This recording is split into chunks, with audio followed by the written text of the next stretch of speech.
to not place so much emphasis on one aspect of yourself to give you value or worth or enjoyment or fulfillment. That is the source of freedom. Today's guest is a dear sister of mine that is deeply committed to living and leading from a space of intuition. Her name is Hellè Weston, and she is an intuitive coach, mentor, and the co-founder of the Awaken Breathwork. Her unique inside-out approach supports sensitive visionaries and creatives to increase their impact in the world by prioritizing personal alignment and leading with intuition. And within this conversation, we dive into the journey of returning to wholeness. What are the tools that support us to reconnect with that wholeness within ourselves? What are the things that we may have forgotten that are inherently natural to us in our essence, that we get to really reclaim and reconnect to when we want to live deeply embodied and integrated lives? So within that, we speak about the healing journey and how to really support ourselves in this journey to make sure that we are actually healing, that we are actually supporting ourselves to heal. We go into breath work and the powerful properties of it and different exercises that you can start doing from today to support yourself. We speak about trauma, we speak about somatic embodiment, we speak about plant medicines, the spirit world, channeling, how to protect yourself and ensure that you are diving into certain spiritual experiences in a safe and grounded way. And overall, how to bring a really practical, relevant, and grounded approach to our spiritual journey and to our healing journey so that we can really create an impact from the inside out and ensure that our healing journey is taking us closer to a space of wholeness and a space of sovereignty and freedom instead of further from it. This is a really juicy conversation that was inspired because Hellè mentioned to me when I asked her what should we speak about in this episode. She mentioned that this topic around humanity having lost touch with the things that are most natural to us, such as breath and intuition and our elders and the spirit world and the earth and our emotions, was really present. And as you know, this is something that I personally love to talk about and love to dive into because it is so important. So within this conversation, you will get a lot of golden nuggets and deep insights, as well as some practical tools and actionable things that you can start supporting yourself with from today. I love this conversation. I hope that you get a lot of value from it, and keep on listening as we dive right into it. Hellè, thank you so much, love, for making time to be here in the podcast. I'm really excited to bring our deep conversations into this recorded way so that we can share with my audience today. Me too. I'm excited. I have no idea where this is going to go, but let's dive in. Yeah, me neither, actually. It's a great way. So many times with certain people, I feel like questions are sort of irrelevant to plan beforehand. There's so much that we can go into, so much that we could talk about. So I wanted to have that space to actually allow the conversation to flow, as I was mentioning. But there is something that you brought up in a previous conversation that I feel is a really great place to start around the shutting down of our most natural essence, or the disconnection or losing touch with things that are most natural to us. You mentioned breath and emotions and the spirit world and our elders. I can think also our connection with nature and with the elements. So let's start there. I know that this is alive for you. Can you kick us off with talking about this particular topic that is so relevant to you right now? Yeah, this is a juicy, big conversation that I get really, really fired up and passionate about, because in my personal experience growing up as an intuitive, highly sensitive child, I've experienced firsthand and then subsequently seen it in thousands and thousands of people that I've worked with, that we are naturally intuitive, we're naturally creative, we're naturally free in our self-expression. And it is conditioning, whether it's from our parents, from our peers, from society at large, that shuts down these innate capacities or abilities that we have. And depending on who you are and how severe the conditioning is, it can either just be completely numbed out and something that you're not aware of that you have available to you, or it can be a source of deep shame and suffering. And I know for myself, as a highly sensitive, like I said, for me, it was actually suffering. I wanted to have deep conversations. I wanted to explore the spiritual nature of reality. I wanted to acknowledge and have space to talk about what I was feeling and seeing and sensing. And to be ridiculed and teased and judged and made to feel like something was wrong with me was really damaging. And fast forward to where I am now, this is a huge part of the work that I do, is to help people reactivate their intuitive abilities and to guide their way through life from intuition, understanding that it is a valid form of intelligence. And it's not something that we just do for fun, for novelty, because it's like an interesting hobby. It's a valid, innate ability that we have as humans. It's our birthright to access our intuition, and it can help us immensely, not only on a personal level, but also with all of the wild things that are going on the planet right now. If we were more tuned in collectively to nature, to our breath, to the power of the feminine, to the genius that is our creativity, and to our intuition and our emotions, this would be a different world. Yeah. So I think it's a time right now for more of us who are naturally sensitive and operate from that place to step up into leadership, so that we can normalize this natural way of being for many, many, many others, and ultimately for the collective. Yeah, I love that. Absolutely. And we've tried the other way and it doesn't work. We've tried it for long enough. We've tried the whole suppress your emotions, distract yourself with food, television, pornography, drugs, like whatever it is, find your drug of choice or your addiction of choice, your distraction of choice, and it doesn't work. Mm-hmm. The level of addiction that humanity is facing or navigating, the level of or the numbers of suicide and depression and mental illness and obesity and just like all of these different illnesses that are coming up mentally and physically and emotionally for so many is because we've tried this other way of living in misalignment and in ignorance to what truly matters and where we truly come from. And I love that you mentioned so many examples around to me, I see those as the basics, right? Connecting to nature, it just makes sense. Mm-hmm. We come from nature. We are nature. Connecting to your breath, it just makes sense. We need that in order to live. Connecting to our emotions, it just makes sense because they are taking place, whether we like it or not. We have to.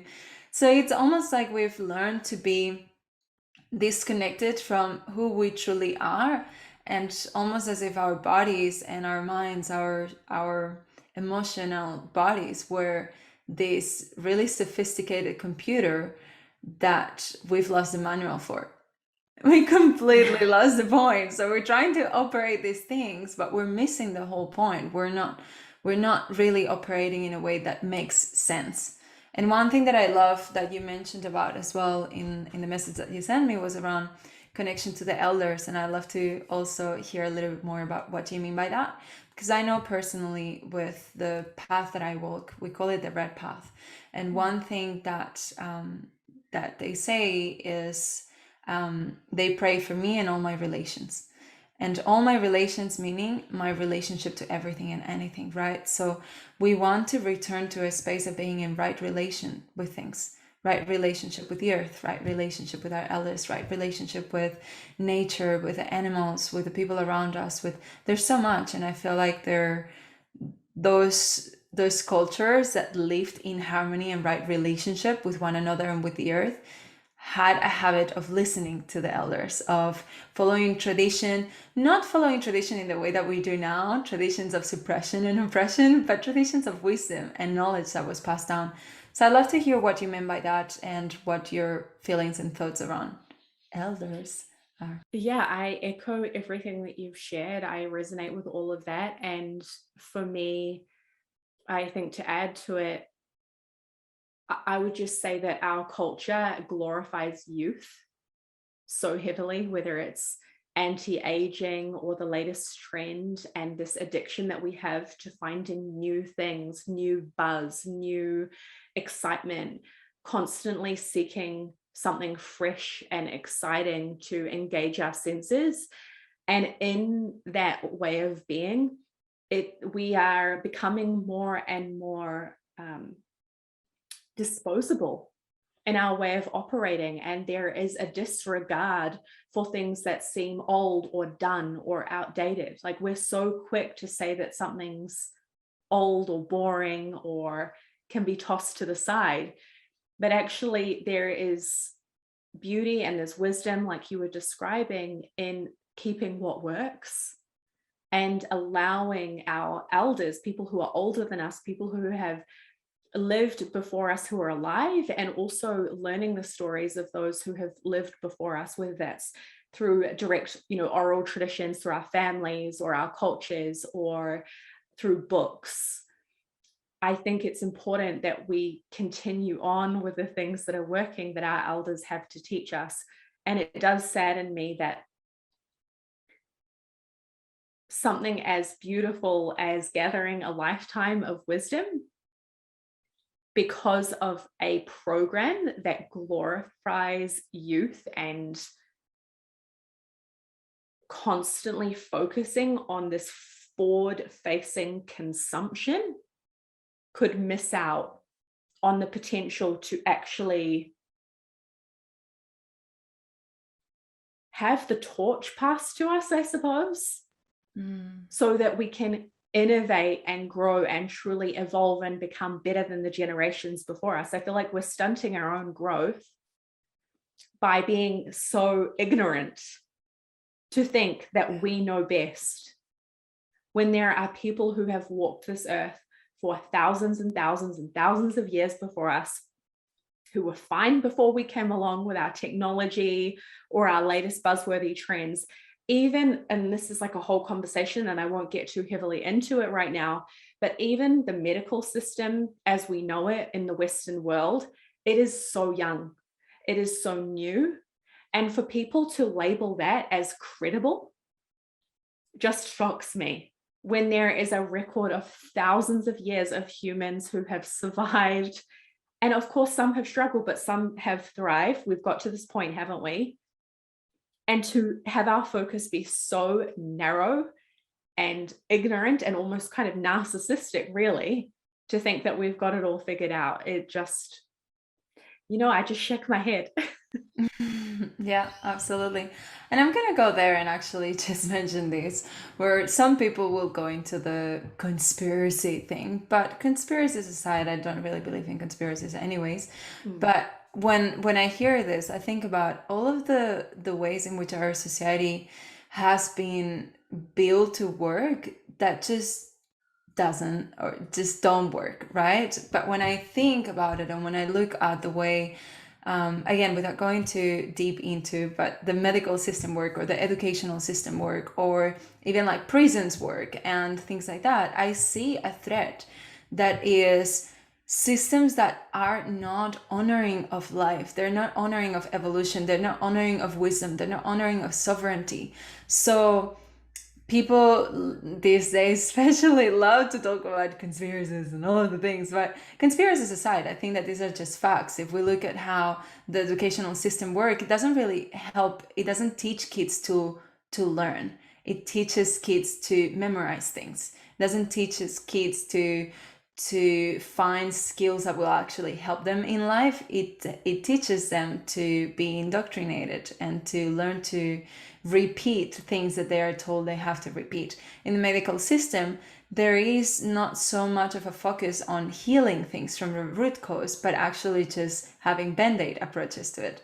So again, without wanting to get too much into the rabbit hole of this, I wanted to mention this because I know that modalities like, for example, breathwork, have been proven to support people to actually heal things from the root, right? Modalities like utilizing plant medicines or working with different alternative healing modalities have been proven to actually support human beings in healing the root causes of things that form disease in their bodies or in their minds.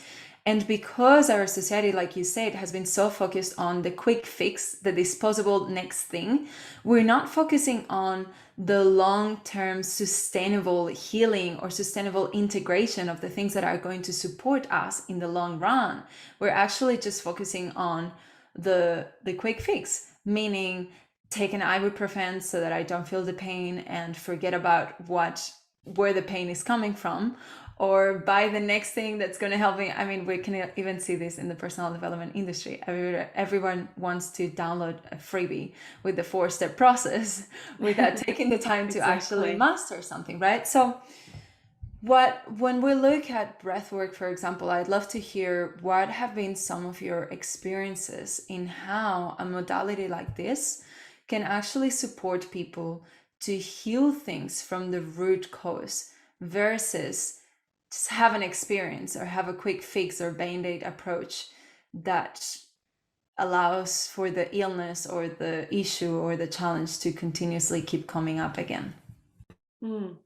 The foundation of everything that we're doing with Awaken Breathwork is to understand that a person is made up of their life experience and their physiology and the people that are around them, their environment, their ancestors. A person is so much more than their symptoms.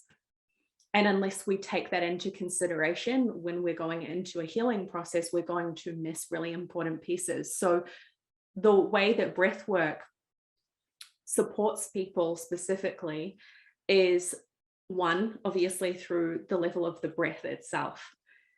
The breath will show us where a person is holding or living in a state of chronic stress.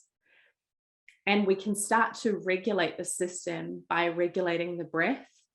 We can start to also help a person to see themselves and contributing factors to why they feel the way they feel and why they are the way they are in a whole new way by activating certain brain centers that will open a person up to remember things that have been stuffed way, way down.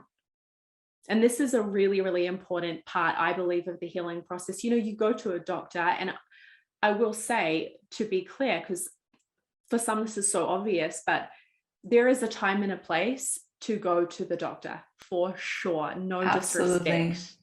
However, most experiences that I've had at the doctor are about 5 to 10 minutes.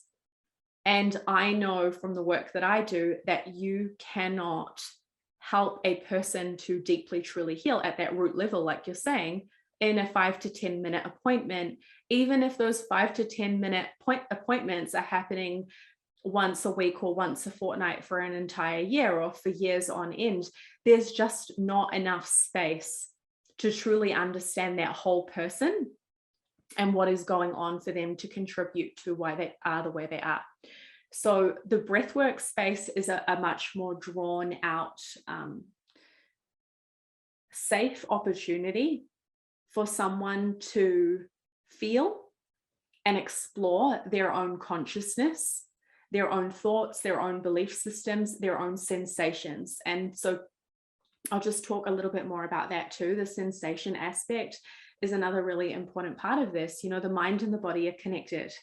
And so let's say if we have tension in our shoulders, or if we're having gut issues, if we're focusing only on the physiological level, we may be missing the fact that every single time we're in a situation that reminds us of an experience that we had when we were a child, where we clenched and we contracted and we didn't feel safe. The system is wired into that response. And we could say, there's nothing wrong with you. Your body is doing everything that it knows how to do to keep you safe, to help you to survive, based on what you've been through in your personal history. And so when we go and throw pills at that, we are band-aiding over symptoms, like you were saying. Whereas when we go into breathwork or other forms of somatic therapy, and we start to explore the sensations and those moments of contraction and the memories that come up in the experience of that contraction or that pain or those aches or that shakiness, there's a lot that we can discover there again about the whole person and start to transform it, heal it, and rewrite the script, rewrite the stories. So I see all the time people who come out of a session, and due to one, the understanding, like self-awareness is such a game changer, and two, the opportunity to release that emotion finally that has been held inside with nowhere to go, that can change a person's life and eliminate symptoms that were there to help that person, right? So I don't really see symptoms as being a bad thing or an enemy necessarily anymore, whether it's like behavioral symptoms or anxiety or feeling depressed or aches and pains or different nervous system issues that people have. The list could go on and on and on. I think once we start to get curious about the whole person and open up a healing space, we realize that we're naturally so intelligent, and we've just been misunderstanding the innate wisdom of the body mind. Yeah, I love that. I totally agree. And I feel like it's important to know and understand that the body remembers what the mind doesn't. So oftentimes, because I work with somatic embodiment practices as well, I've learned to really see, and I'm curious to know if this happens to you, but I will see human beings and I can see where they're holding tension, where they're not breathing, where the breath is not. Like, you learn to see in a person's body whether they have a certain level of wholeness and integration in their nervous systems, or whether there are still tensions and aches that get to be tended to. Have you had that experience? All the time. Yeah. Yeah. So I can see people like this, and sometimes the person talking with that person that I can clearly see in their bodies that there is so much to figure out, so much to release, so much to heal, so much to integrate. They will talk about their lives and think that and say that their lives were really easy, that they don't have any traumas, that they had a beautiful childhood, that they're feeling good, that everything is okay, but the body is telling a different story. So it's interesting to me the magnitude to which this gap can actually exist sometimes between what somebody may think they get to heal and work through and what they may actually get to heal and work through. So it is important to know that, as I said, the body remembers what the mind doesn't. So even when we may think that we haven't had trauma or we have a cool life and everything's okay, I've worked through everything, your body says a different story. And every single physical manifestation that we experience in the body can be tracked to something emotional. And sometimes we can say, if you fall down the stairs, you fall down the stairs, and that's why your back and your leg hurts. But with so many things, I find that, as you were saying, we can track it back to an experience where our nervous systems learned a certain compensation to keep us safe. And it's almost like we get to untangle that particular knot so that we can create space for a new way of being, a new default setting to be created. We have to change the default settings in our nervous systems. But yeah, I'd love to hear what your experience with seeing that particular thing has been, because I know it's big. Yeah. Everything that you said is completely on point. And I think the piece that's most present for me right now on that is many people that I work with don't believe that they've gone through trauma, because we're not educated on what trauma is, right? Like where do you learn that unless you are someone who goes and seeks it out specifically, or has a therapist and they educate you on it and start to explain some things.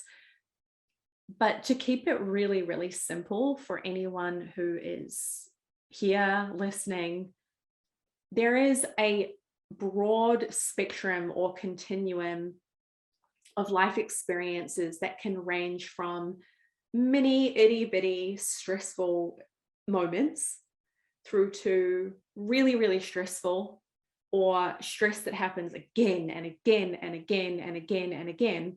And trauma can be as simple as feeling overwhelmed and like it's too much to handle. And so when we experience stress on an ongoing basis, and we've had life relationships or life experiences or things that we're facing, it could be whatever, that feel overwhelming and leave us with a feeling of powerlessness, that can be registered by the body as traumatic. And so if we understand that trauma and stress are kind of like, there's a blurry line there, that might be a way for more people to be like, whoa, okay, yeah, I didn't have an abusive family. I didn't have a relationship partner where they hit me or abused me and called me severe names. But actually, there was countless moments where I tried to express myself and they got mad at me, or I felt like I was laughed at, or I was teased. I mean, I was talking before about being a highly sensitive person.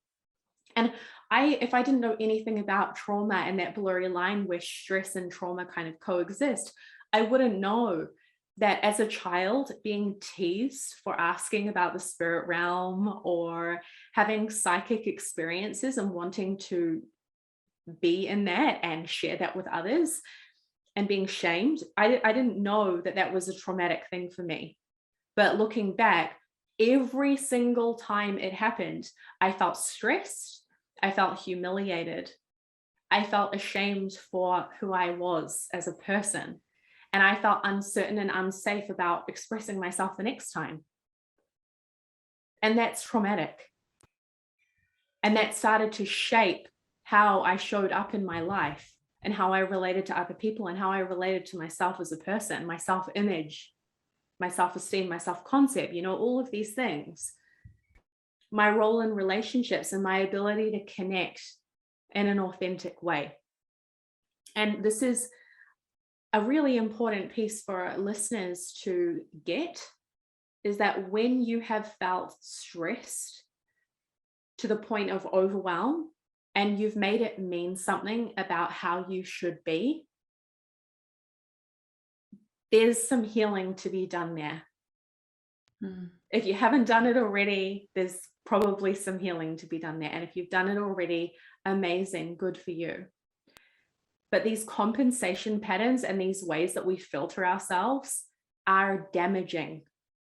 I've done so much work now and met so many different moments in my life, so many memories, and the subsequent kind of response or meaning that I made about it, and realized, damn, there's a little sensitive person in there inside of me who still feels, really hurt by that thing that person said way back then. Or I could act like I'm an adult now and I'm over it and that it doesn't matter, and I can talk myself out of it at a mental level.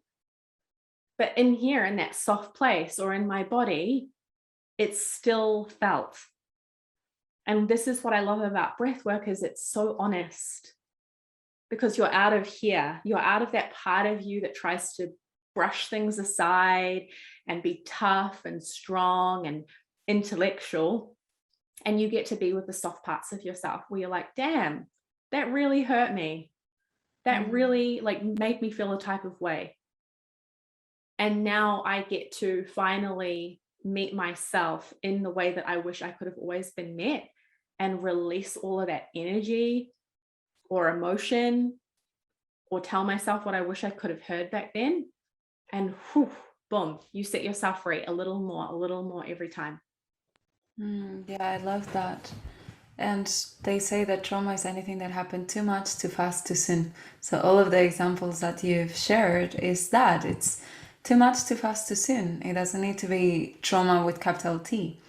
And I'm curious to hear, through doing so much work, because I know that because of what we were saying before, living in a society that encourages us to have, it's almost like yesterday in a conversation, a sister said, I feel like sometimes I'm in a dig contest with the world. And it's almost like that energy of just it has to be brighter and bigger and more and grow and have more and the new thing and the next thing. And it's like we're running in circles, just trying to get more, more, more, more, more. And I can see how this same approach can be used or placed upon this healing journey. And we try to get to the top of the mountain. We sometimes trade the top of the mountain when it comes to success and entrepreneurship, and we understand that there's more than that. But then we take that same energy and that same mentality into our healing journey, and then we want to be healed forever and now, and I've done the breath work, and it happens a lot, especially for people that I work with. You know, they're successful entrepreneurs, successful coaches and teachers and speakers, authors, and because of that, there's a certain personality, a certain persona that's been created that oftentimes tends to imprison the person into who they think they need to be and what they think they should have healed already, because they're teaching the thing or coaching the thing or preaching the thing, right? So it's almost like the more followers we get and the more money we make and the more successful we are, the more imprisoned we are if we don't get to have that compassion that you're talking about, right? Because the healing journey, it's not just instant. We can't, it's not like the instant noodles or the instant, open the tap and water comes out. It's like, it's a journey. So I'm curious to hear, for somebody like you that has done so much work and you're clearly killing it out there, teaching people breathwork, helping so many people to heal, what are some of the things that maybe still continue to come up for you, that you have had to find that compassion to know that, yes, you've done so much work. Yes, you're an amazing healer. Yes, you're a successful entrepreneur. And you're also a human that has that sensitive little person inside, like you were saying, that maybe will forever feel sensitive about certain things. Like, what has your journey of self-compassion with this and patience in your healing journey been like? This is so important. When I first really got deep into my healing journey, I approached the whole thing with this mindset. I remember I would go and see a healer or go to a workshop, and I think this is the one. This is going to be the one to change it all. And it was actually, I think, around the time when through coaching, I think I started to have an appreciation for looking forward into more of a creative mindset of like, okay, well, what could I create with my life? What is this blank canvas that I have in front of me, rather than always trying to fix and channel that desire for progress into the healing? Because I think this is like a very important point right here, is we desire progress. So whatever we focus on, we're going to expect all of the results in that particular area. And I was focused so deeply on getting results in the healing world that I wasn't creating, and I wasn't inspired, and I was still looping in suffering and this identity of needing to be fixed and healed and therapized and all of the things. So one part of it is understanding that you are not a one-dimensional being. Okay, so for anyone who is in a people helping profession, or the creative world, or the corporate world, or you're a parent, all of these identities can influence us into becoming kind of one-dimensional. Like, if you notice that you go out and hang out with people and you just gravitate continually to the same topics. That is just one of many indicators that we've become kind of one-dimensional. And I think when you open yourself up to not place so much emphasis on one aspect of yourself to give you value or worth or enjoyment or fulfillment, that is the source of freedom. So when I realized that I didn't need to be wholly healed to be a valuable person, that started to free me. When I realized that I didn't have to play the role of a people pleaser or be really nice all the time, that also started to free me. And then there's been all these other ways where I've realized, wow, my mind kind of grabs onto things and can fixate and be like, that's perfection. That's the goal. That's the result that I need to feel happy or enough. And there might be some value there. Like, okay, cool. You want to be a kinder, nicer, more compassionate person? Be it in a way that's authentic. If you want to be stronger and better with boundaries, be it in a way that's authentic. You want to be healthy and eat like the most clean, high vibrational food, do that in a way that's authentic. But as soon as it starts to feel like a box or a one-dimensional identity that's actually causing you to contract and suffer and judge yourself, to me, that is not conducive to healing anymore. It's backing you into a corner, right? So I think that's a big part of it. And then for me in my daily life these days and how I'm approaching healing, as I mentioned earlier, a lot of the healing for me has come in awareness. And I've had questions about this at workshops and things where people will say, okay, I know, but I know why this happened, but it's still there. Like, for example, a relationship with a parent. You could be like, I know that the reason why I had low self-esteem or why I do this certain thing is because my parent was that way. And it was mirrored to me. I was taught to be like that, or it was just like, that was our kind of family culture. But what now? Because I'm aware of it, but I can still see that I have the capacity to go there.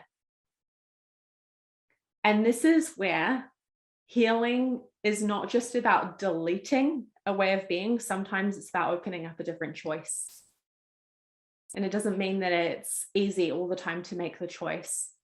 But once you know a little better, you do have the opportunity to do a little better. And for me, that has been a big one. Like, I still have the judgmental inner voice that comes in. I still have ways of being that I could choose to live out if I wanted to, that I know don't serve me. And in moments of peak stress, sometimes I'll notice that urge there to go into that way of being. And then in that moment, you get to make a new choice. So for example, for me, one thing I noticed was that throughout my childhood, when I would get really, really overwhelmed and stressed out, I would get a lot of energy and tension in my hands. And I would feel like I had to do something with my hands to release it. Now, growing up, I had no idea that this was what was going on. I would just go almost into a trance-like state and find myself fiddling with things or like picking things or just doing things with my hands when I was stressed out. And I'd be like, why do I do that? Like, what the F? And then through the inner work, I started to connect the dots and realize, wow, when I'm in these heightened states and my body is registering overwhelm and peak stress, that's like the natural firing that starts to happen. And so then when it starts to build up, which is pretty rare these days, but it still can happen. And if it does, that's the moment where I get to make a new choice. Okay, boom, this is all the things that I've been able to work on that have given me awareness of these sensations. And now what am I going to do? Am I going to let it unconsciously try to work itself out and express? Or am I going to do something to consciously direct that energy and support myself? And so those are the moments where I might make a new choice to do my breath work or to write or to go out and go for a walk in nature to move some energy. And yeah, that's just one example of how things can still come up and you can meet it in a new way. Yeah, absolutely. I love that. And it's understanding that we can't heal it with the same energy that created it. We can't heal a wound with the same energy that created it. So if you were to, for example, be stressed about the fact that that still happens whenever it does happen, then you would only be adding to the stress and overwhelm that's creating it in the first place, which I get a lot. A lot of clients, and this has been true for me in the past as well, trying to fix their not enough, their feeling of not being enough. Right. So it's almost like I recognize that at times I don't feel enough and I feel insecure or I feel low self-esteem or whatever. And therefore, I think that I have to fix that because everything else in myself is good except for that one thing that's still not good enough, without understanding that the reason why the insecurity ever comes up is because there's a little girl, a little child inside that didn't feel enough growing up. So by making it wrong, we're actually only fueling the thing that we're wanting to get rid of. So it's only through that compassion and that intentional choice, like you're speaking to, of having the awareness and then choosing something different with compassion, with patience, with love, that we can actually change the pattern. Otherwise, it's a never-ending loop that just never ends, never ever ends. Exactly. Only fits more. The other thing that you reminded me of there is that I think after a certain point when you're doing inner work, you realize, wow, okay, this is not just about the past. Like I am creating my life now, and I've still got years and years and years of experiencing things and different days and interactions with people. And trauma doesn't just happen in childhood or in the past somewhere. Trauma or stress or moments of being a shitty person even can happen anytime. And so it's not just about writing all of the things that happened once upon a time back then. Their healing then starts to sort of blend into, well, who am I being? Not just how do I feel about all that stuff back then, but who am I being? Am I embodying? I mean, I know you're big on this, right? Am I embodying the qualities that I say matter to me? Do I treat myself and others the way that I would wish to be treated? Am I living in integrity and alignment with my message? And so then you start to have the opportunity to bring healing and awareness and consciousness, I guess, ultimately into every single day, more and more, to be the person that you want to be in life. And that's where most of my focus is these days, is on a moment-to-moment basis, observing myself and just checking in. And it's like subtle adjustments. So if we think of it like a car that had gone way off road and was totally off the path, just lost in the middle of nowhere, broken down, needed help. That's where I was, and that's where most people are when they start the healing journey. But once you get yourself to a functional state where you're like, okay, actually, I'm good now. I am on the right path. I'm on the right road. I'm going in the right direction. There are still going to be moments where those old habits that got you steering way off want to take you down. And so you get to practice being more aware and making subtle adjustments. So yeah, that's the practice these days. And that is the way it is for many of my clients as well. It's about the little daily micro adjustments that make a very big difference long term. Yeah, I love that.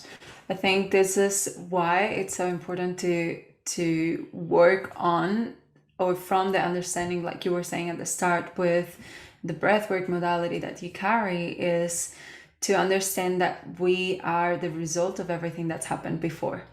So yes, sometimes it's really helpful to go back in time and look at those childhood traumas and those different things. And it's important at times to create the space for that, to bring the car back into the right path, like you were saying. Yeah. But once from there, it's valuable to just keep like actually maturing into an adult and allowing ourselves to have that awareness, to live from the understanding that everything that we've gone through and everything that we have experienced is part of who we are today. So if we're focusing on who we are today, we're actually supporting those things as well to be healed and to be realigned.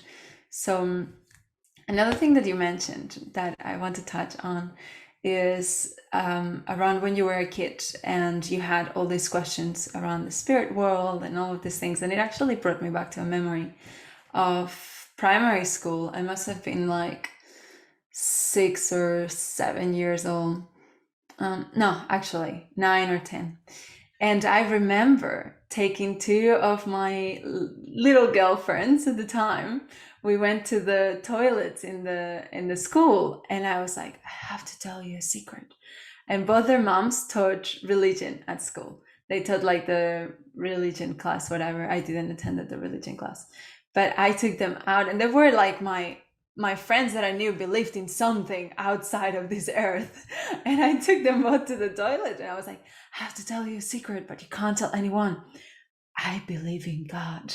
And I remember telling them like, I was like, I don't understand. I don't believe in that God. Like, I definitely didn't resonate with the religion version of it, the religious version of it, but I knew that I believed in something else. And I remember that yearning to connect with these little girls, with these friends of mine, because I was craving to talk about something that was beyond the daily, mundane, tangible, visible things that I was experiencing. Mm-hmm. And I had so much confusion around what God was, and all of the representations that I saw were extremely religious, and I didn't quite resonate with any of the religions that I looked at, because I felt there was a lot of suppression and a lot of punishment and a lot of things that I just didn't resonate with.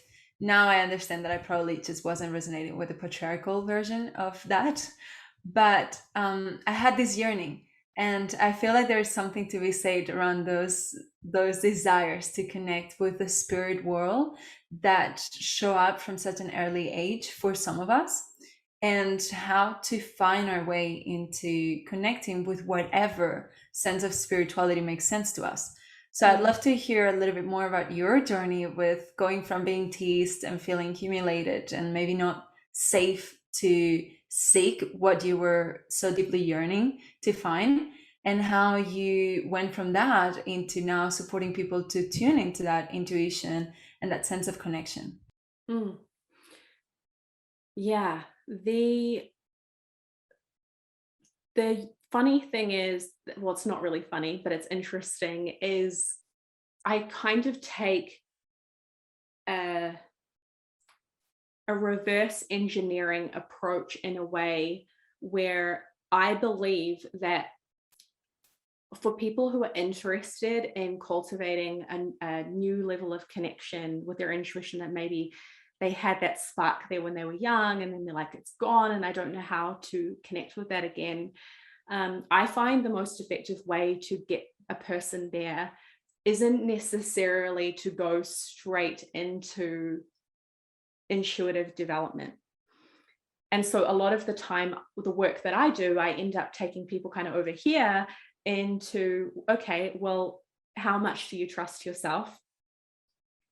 And where have there been experiences in your life where you have learnt and stored energy in your system that tells you that it is not safe or reliable to trust yourself?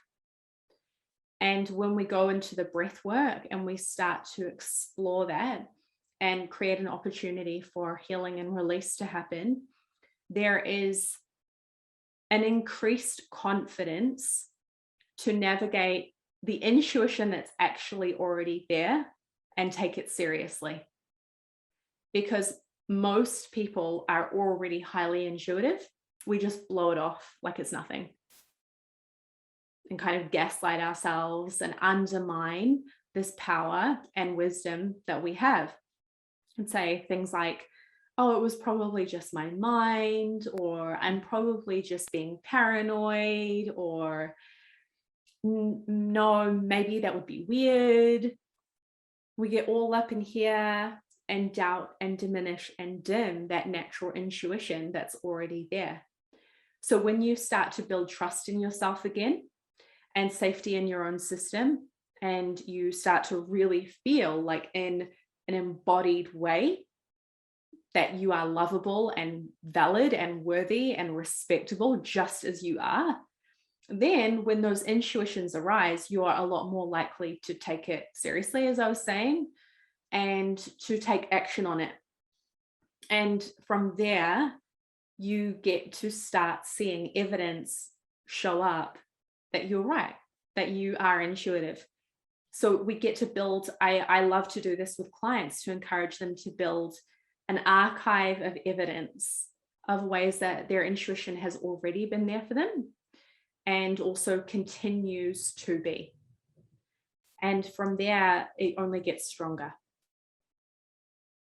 So that's it's a big part of it.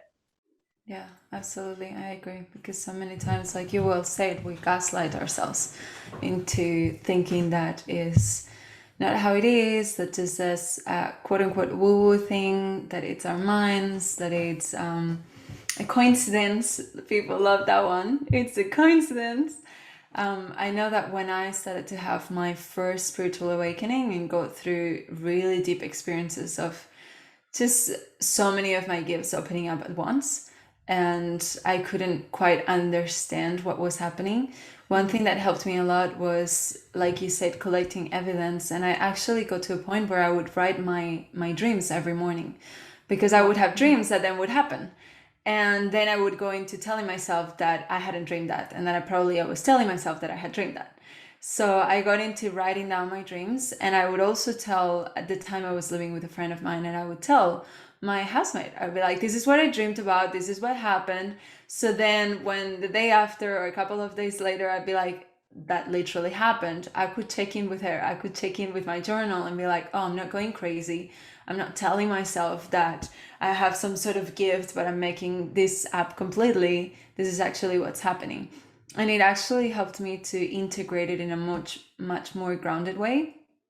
This is something that I know we have in common, and I really love about your approach, is that even though we have that like spiritual, deep spiritual, call it galactic, call it shamanic, call it however you want, connection, we love to ground these things in a really practical and relevant way to our human experience. And I feel like this, right, it creates a sense of safety as well, because when we are trying to connect to our sense of spirituality from a space of outside of ourselves, it can be a lot more scary, because things don't necessarily make sense. We're not necessarily grounding those things into our bodies, into our daily life experiences, and it can, in a sense, take us away from an embodied experience, an empowered experience. But when we are integrating those teachings and really choosing what's relevant and practical and needed, and what is just also, I don't know, mental masturbation, like something that the ego loves to grasp onto, right? You're speaking my language. Exactly. So I'd love to hear your 2 cents on that, actually, like how to connect or open ourselves up to connecting with all these different beings or guides or experiences that may happen that we could consider more of and from the spirit world, while remaining anchored and relevant and practical in our human experience. Oh, I love this. It's such a big topic as well that I could just talk about for days with you. Well, the first thing is, I think it's important to understand why you're doing it. It is kind of scary to me, to be honest, that there are people right now who are getting into helping professions to stroke their egos or to get followers or to make money. I think that if that's there for an individual, it's not to say that it's the only reason. And I'm sure that each of us have our own ways that we've been working through a desire for, let's say, status or money or whatever the thing is. But getting into the core of why you are on this path, why you're doing the healing work, why you want to be connecting with guides or having these different multidimensional experiences, is a really important place to enter into deeper work from, especially if you're going into doing breath work or plant medicines or sitting even with a psychic. You know, that's a vulnerable space. Your mind is impressionable, and when you are opening yourself up, you should know why you're doing it, because with a misguided intention, it can create a very misguided direction. You know, we were talking about the road. It's only going to take you further off the road if your intention is not in alignment. So I think that is a really important part of it. And then, like you were saying, keeping it practical, that's everything to me. When I started channeling, this happened spontaneously for me in 2012. I was not looking for that to happen. I wasn't looking for contact. There's nothing wrong with anyone wanting to. I actually help people all the time who are like, I really want to connect with my guides or start developing my ability to channel. That's totally cool. However, for me, because I wasn't expecting it to happen, there was no agenda. There was just total curiosity and discernment, which meant that if it didn't feel true, if it didn't feel useful or resonant, then I had no interest in it because I had no attachment. So I was able to go into it from a very objective place. And that really, really helped. So I think along with looking at your intentions for kind of starting something, just looking at where agendas or little fixations or expectations may be kind of clouding your ability to see clearly. And this can even come up in relationships, right? Like, let's say, I've heard this countless times, people working with a coach, and they're like, my intuition just didn't feel quite right. Like, I hired this coach and I thought it was a good idea. And then there was just these little alarm bell moments where I was like, I don't think this is the person to be supporting me. But I just didn't want to make an awkward situation of it. So I just ignored that. And I kept going. And that is, again, like going way off the path into a misguided place. So you've got to practice listening and being uncomfortable at times to stay true to your intuition and true to the path. And this world is full of illusions, full of trickery and deception. So it is only a matter of time before you come up against an uncomfortable situation where you're going to have to flex your discernment and potentially disappoint people or create or, you know, experience conflict and so on in order to stay on the path. I think that's really key. And I could go on, and I'm happy to, but I guess, yeah, how do you feel about that? Yeah, I love it. And I love that you brought the discernment piece into it, because I think it's really important. I was actually just yesterday sending a voice note to a client that is starting to have a lot of experiences, and she's deeply intuitive, but for most of her life, she has shut that down and not really trusted it, not really felt safe around it. And now that she's starting to connect to her practices, to allow herself to actually be authentic to what's happening, because it's happening, right? And learning just ways to tune into her intuition and allow that to guide her without fear. The main thing that I was sharing with her was around discernment, and really being able to discern even when we are tuning into different energies. And this can happen when there is an energy without a form, without a physical body. Let's say people that channel guides or aliens or entities or whatever it is, people that sees things or feel things. But it can also just happen in the energy within a human being. Like you were saying, like hiring a coach. Everything is energy. You can feel it. I can even feel the energy of like a piece of clothing before I buy it, and whether my body is going to like wearing it or not. So everything has energy, right? It doesn't need to be this super galactic thing only, where it's like the star beings or the entities or the guardian angels, all of the things. It can be the energy within someone, like you were saying. And discernment, it's so important because in order to trust ourselves, we get to become someone that we can trust. And that starts by no longer gaslighting ourselves and actually having our own backs and allowing ourselves to be a stand for a truth when our discernment tell us that something isn't right, whether it is an energy we are channeling or whether it is an energy we feel in someone or an energy we feel about something. And the more we start making these commitments to ourselves to fully trust that, the more easy it becomes to, or the easier it becomes to trust our intuition and to lead from that place, because we're not longer in this split within, in this inner battle between what the voice of the intuition is saying and what the voice of the mind is saying. The more congruence we bring within ourselves, the easier it is to actually have one voice that guides us and have that trust within, right?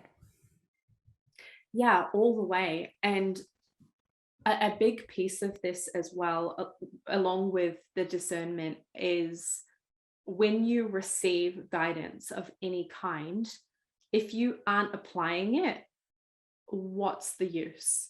You know, you were talking about the mental masturbation piece, and I completely echo and agree with that, because there are so many moments where I personally, as well as thousands of other people that I've worked with, I've seen get the answer that they need and then completely ignore it, or live in a way, like you were saying, that's incongruent with the truth that is flowing through and available. And so if we want to receive more guidance, let us revere the guidance that comes through that feels true. Take it seriously and commit with humility to applying it the best that we can in our everyday lives. This morning, actually, I was channeling just before, like a couple of hours before we got on this call, and one of the messages that came through, a part of it was in an image, and it's like a mountain and then a valley and then another mountain. And for so many of us, you know, because we're conditioned to want more and more and more, we overcome the first mountain and we're in that valley. And what do? We get restless, we get depressed, we're like, nothing's happening, I'm bored. All of that stimulation is gone. I need the next thing. Maybe we shift then into excitement, thrill, anticipation for the next mountain that's ahead. But in that space of focusing on the past or focusing on the future, we're missing the value of the valley of integration, to apply what you have learned.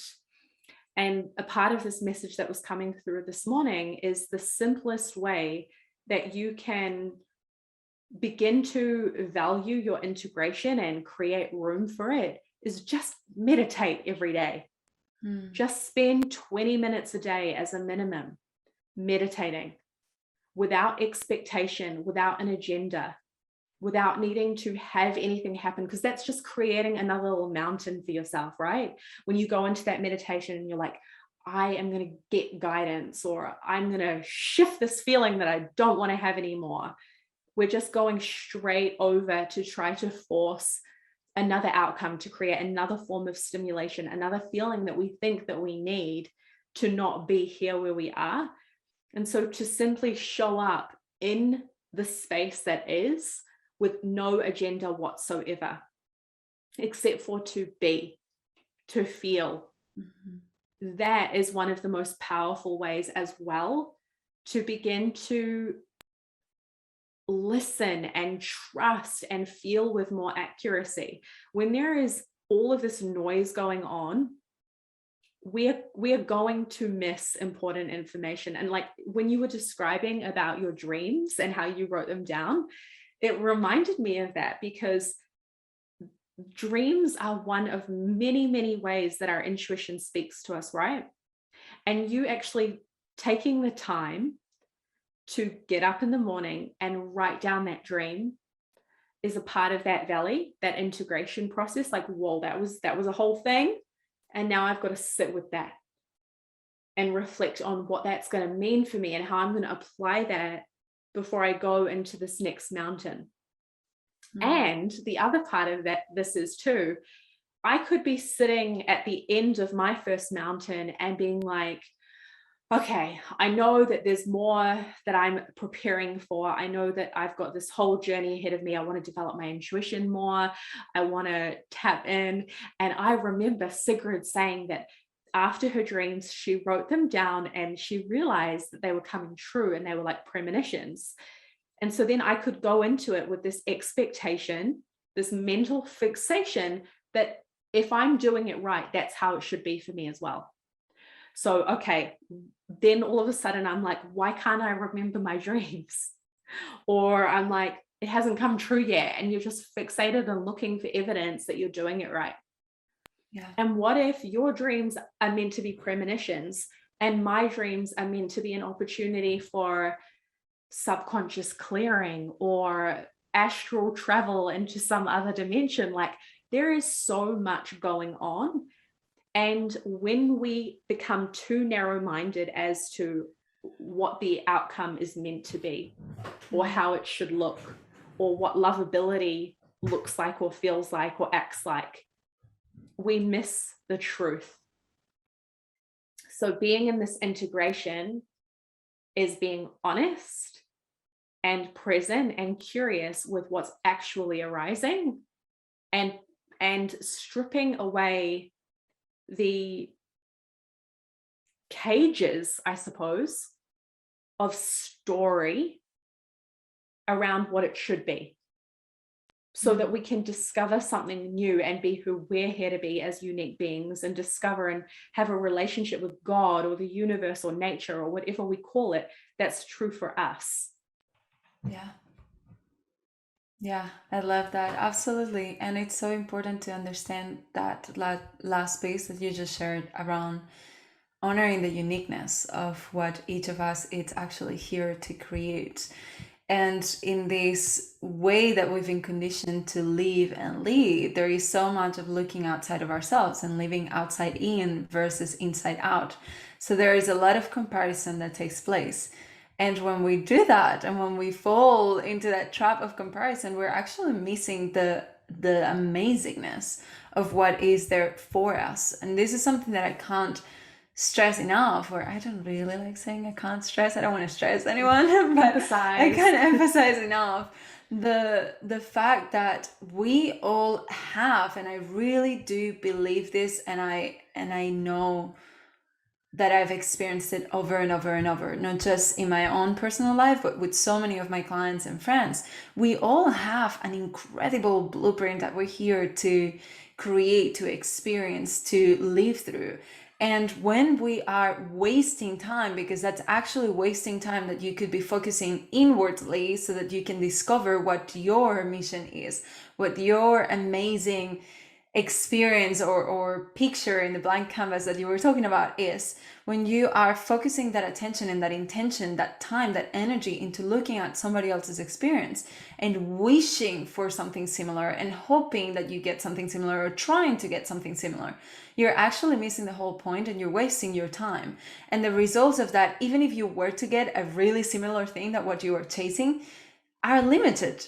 Because what you can create from a space of mind is way more limited than what you can attract from a space of intuition, from a space of receptivity, from a space of trust. So that reminded me to my first thought experience years ago, when my teacher, one of my teachers, went and had a thought experience just a few days before, and she shared with me her experience. And she shared with me that she had this full disillusion into God, and she was super connected. And anyway, she had this amazing, incredible experience that I perceived as understanding total sovereignty and liberation from all suffering forever. And I was like, I want that. I want that thing, right? So my partner went and did thought right after, like a few days later. And then I went and did it a few days later. And my experience wasn't as big.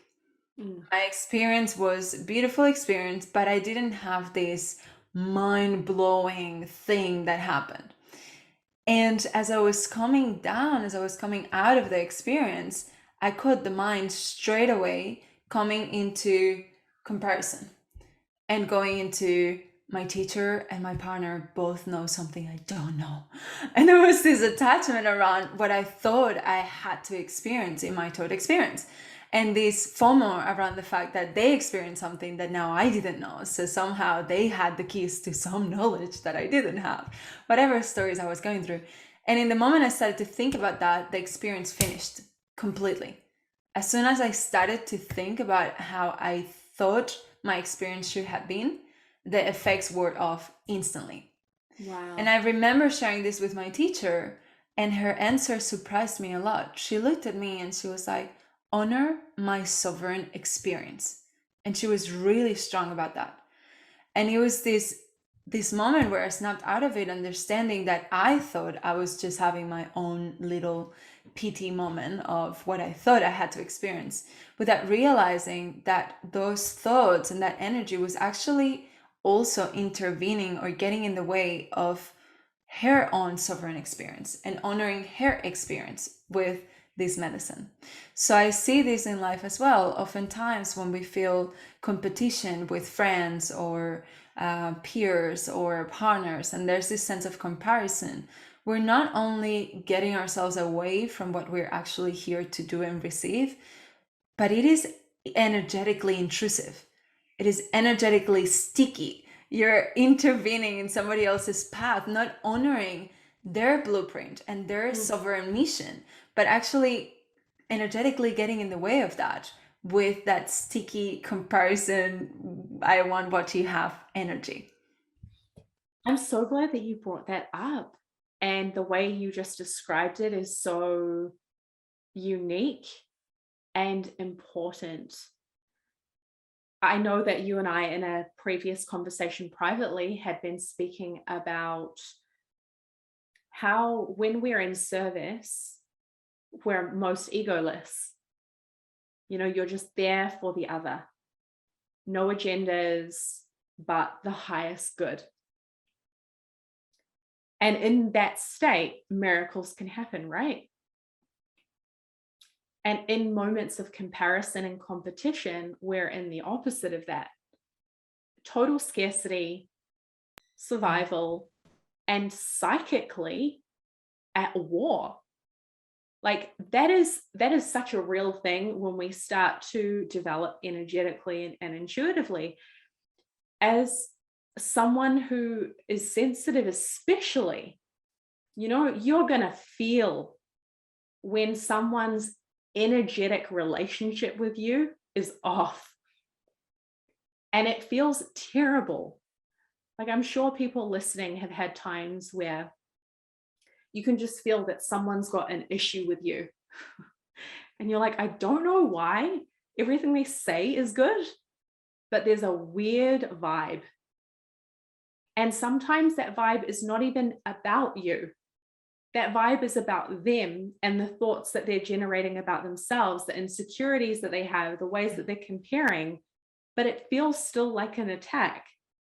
So the way that you just described that, I think is very important, like a real gift for everyone listening to hear and reflect on in those moments when we are comparing ourselves.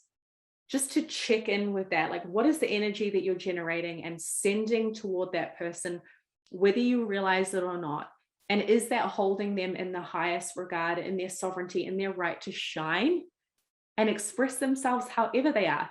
Even in moments, it also made me think of how sometimes someone is not ready to let something go. They're in their heavy stuff and you can see the way out.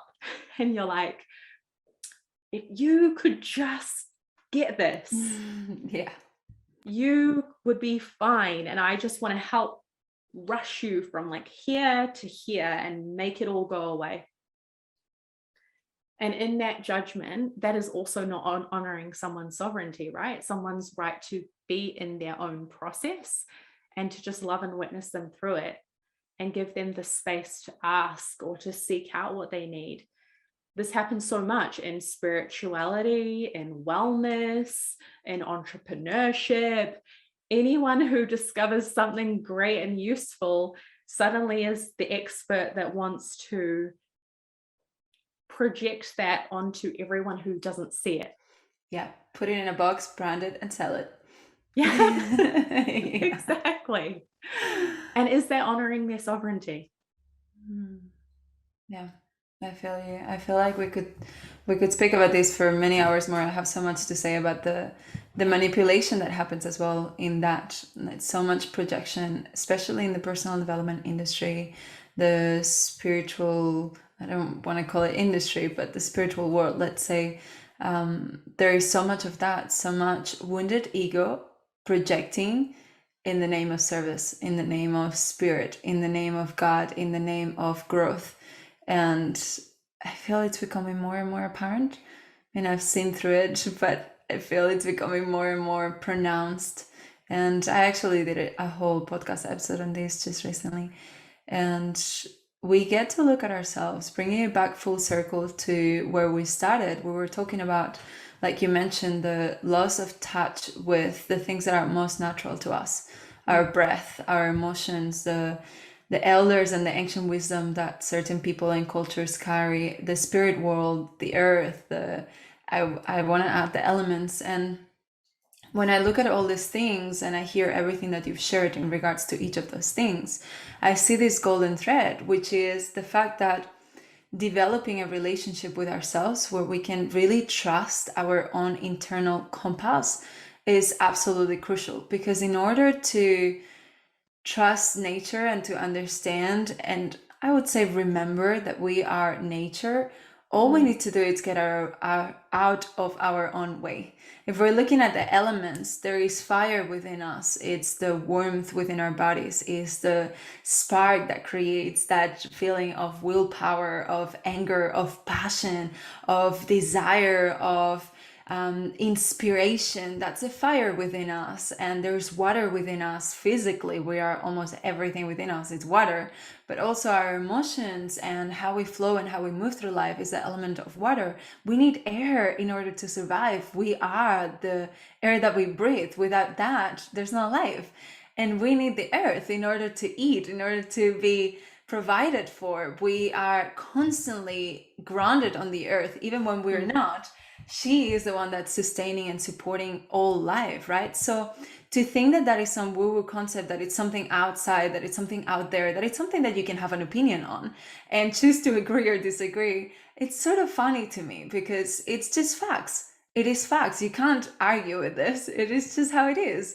The fact that there is spirit, that there is a spirit world, that there is energy in everything.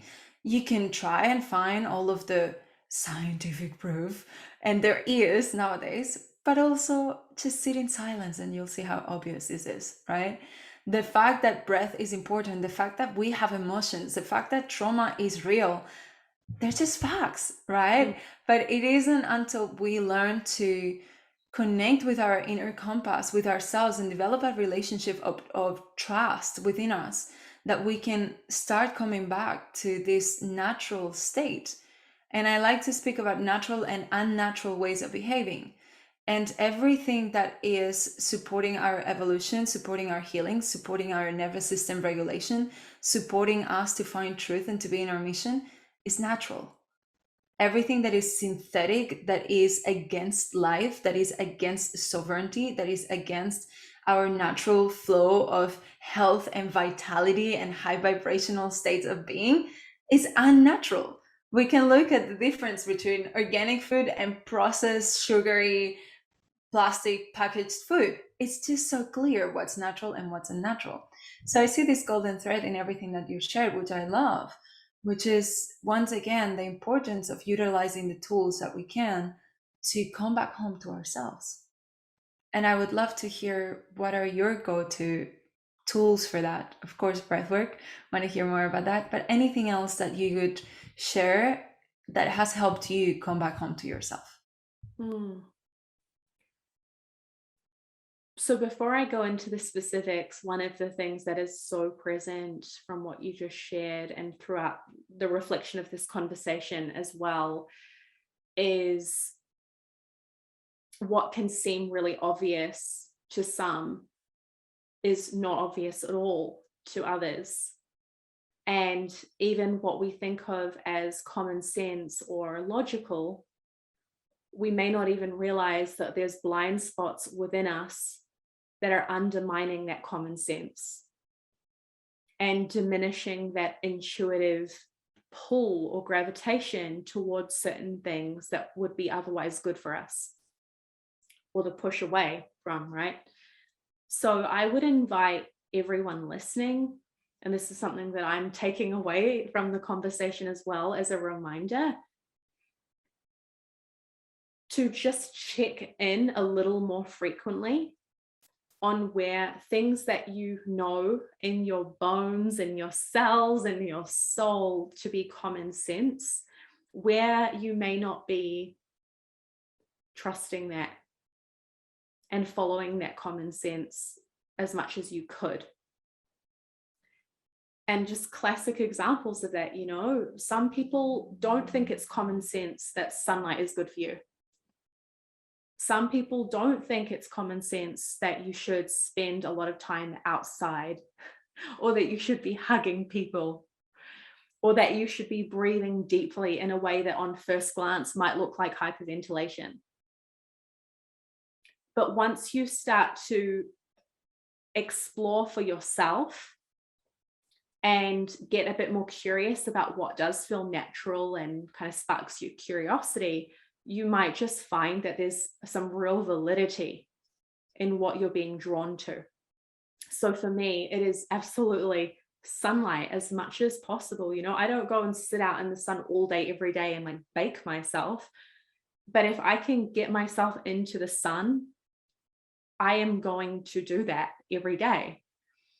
Meditation is so important to me. As I described, creating that space for integration. For a long time, I was such a book junkie, personal development, growth workshop, seminar, course junkie. And I was moving through those mountains at a speed that I wasn't able to embody and apply everything that I was learning. It was just more intellectual, fuel. It was interesting. It was great. It was edutainment.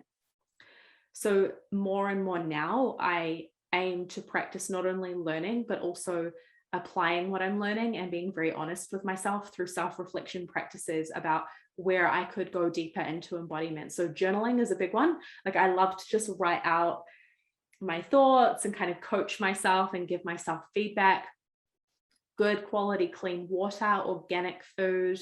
I mean, again, I have to acknowledge, and I think you and I both would feel the same way as well as the listeners, that because we're so off path collectively, not everyone can afford the organic food or living in an environment where the sun is shining most of the time, right? That is privilege. However, you can do the best that you can with what you have, and you can start to veer your way into your optimal reality on the terms that are right for you. So clean water, organic food as much as possible. Love, being surrounded by people who are kind and interesting, and really paying attention when I feel kind of icky or off in my body around certain people. And sometimes that's meant being a little bit ruthless and being like, actually, I'm ready to kind of phase this person out of my life. They're not inspiring me to express myself and be the way I want to be. And life's too short. So that's a big one. Breathwork. So I think of, again, like I was describing a continuum before, my relationship with breathwork especially is on a continuum between the basic daily practices that I do, like Awaken Daily is a practice that we share for free online. Anyone can do it, takes 5 minutes. That's the one that I do most often, like every single day, a minimum of once a day, if not 5 times a day.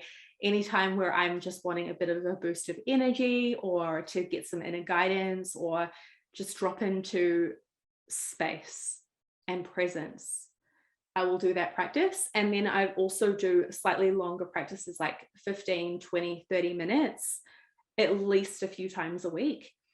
And then the longer sessions, which are 1 hour or more, that's something that I would generally recommend people do every 2 weeks to every month. because it is intense. There are times where I've taken a break for months on end. You know, it's not something that you need to be doing all the time, but things can build up, and you don't need a big dramatic reason to do a breathwork journey. If you feel just that you've been holding on to some stress, or that something's been kind of irritating you, or if you're feeling like inspiration isn't really flowing, or you're kind of grappling with being in the void and you don't know what to do about it, and you feel like you just can't surrender into it or understand why you are where you are, breathwork is a really great way to open up and get clarity quite quickly. You know, in a space of 1 hour, can't even tell you how many times I've seen people be like, that just changed my life in 1 hour. So I recommend all of those practices to anyone who feels called to them. And there's lots of others out there that are incredible, but they're my foundations. Yeah, I love that. And I can attest that for sure, breathwork can be such a game-changing experience or tool to use. I've had some pretty incredible experiences with breathwork. I remember my first breathwork felt like an ayahuasca ceremony. And I was there for 30 minutes maybe. And I remember getting out of that like, what did just happen? This feels like I'm on my third cup of ayahuasca. Like definitely strong and really, really healing, really, really empowering for sure. It is no joke. Yeah, absolutely. I would say that for me, meditation is absolutely important. Time in nature, I totally agree. I think I mentioned this to you, but it's on my list to start doing your breath work on a daily basis. Haven't gotten around to do it, but I want to start doing that just to try it out as well.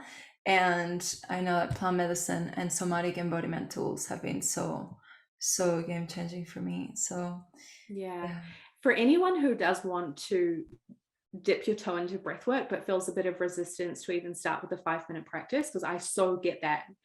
It can feel daunting to even try, or to be like, oh no, I'm not ready yet. I'll start next week. What I recommend is just start with 10 breaths. Just take 10 breaths in and out through your mouth. And then at the end of it, exhale and hold for 10 seconds. And you could do that right after this. And that is breath work. And I'll just close out the share on the breath work with, I don't recommend that you do that kind of breathing in everyday life, okay? And I don't recommend that you do it while you're driving or operating anything important or even standing up necessarily. I think that kind of breath work in and out through the mouth is one that you want to do when you're seated and you're feeling safe and supported. But it is a game changer therapeutically to like really open yourself up, clear your mind, and get into alignment. Yes. Disclaimer note, do not do this while operating heavy machinery. Be mindful. Yes. Yeah, totally. I think even just having breath awareness, this is such a big thing for me, like really breathing deep into the belly, which might not be considered breath work, but in itself is such a grounding, centering thing to be doing. And that's something that you can do all of the time. Like I'm doing it while we're talking here, right? So really bringing the breath and allowing ourselves to learn to breathe deeply, to actually fully breathe, instead of cutting the breath at the diaphragm and just having that shortness of breath is in itself so healing. And then when you start doing breath work, like the modalities that you're sharing, everything just gets taken 1,000 levels deeper, which is so exciting. I'm excited for the people listening. So on that note, how can people find you? In what ways can people work with you and try the breath work? Yeah, the best way to begin is with our Awaken Daily practice. So if you go to Awaken, it's with an OWAKEN.com.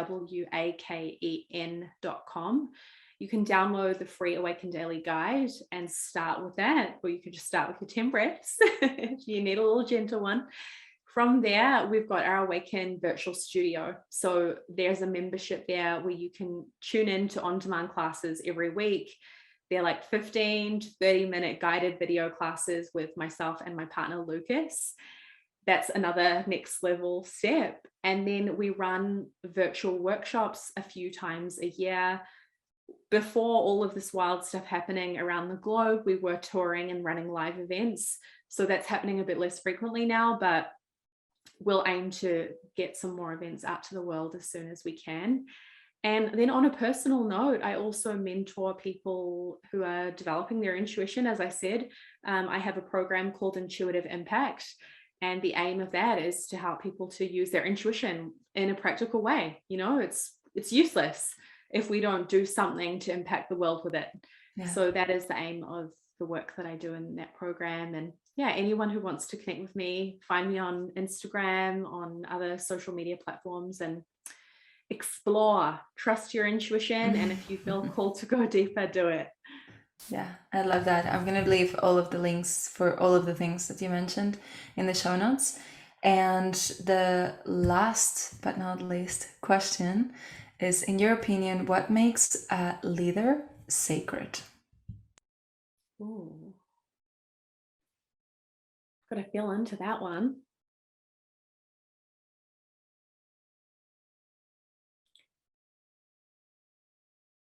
I feel that a sacred leader is someone who is authentic and driven by a benevolent, loving, inclusive intention.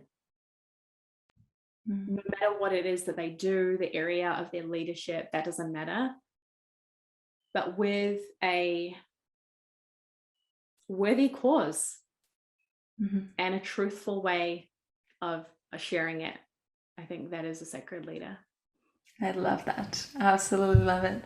Thank you so much, love, for your time, for the work that you do in the world. I know that you know how much I appreciate and love you just as a human being first. Likewise. And then and then everything that you do for others, everything that you do for the collective. So really honoring your leadership, your sacred leadership, and thanking you one more time for taking the time to be here. Thank you, sister. And thanks for everyone listening. Big love to you all. And remember to trust yourself. Yes. I hope you enjoyed this video and got lots of value from it. And don't forget to subscribe to this channel for many more value-packed free videos, and share this with anyone in your life who can also get value from it. If you want to get access to all of my free resources and connect, check out the links in the caption. Thank you again, and I will see you on the next video.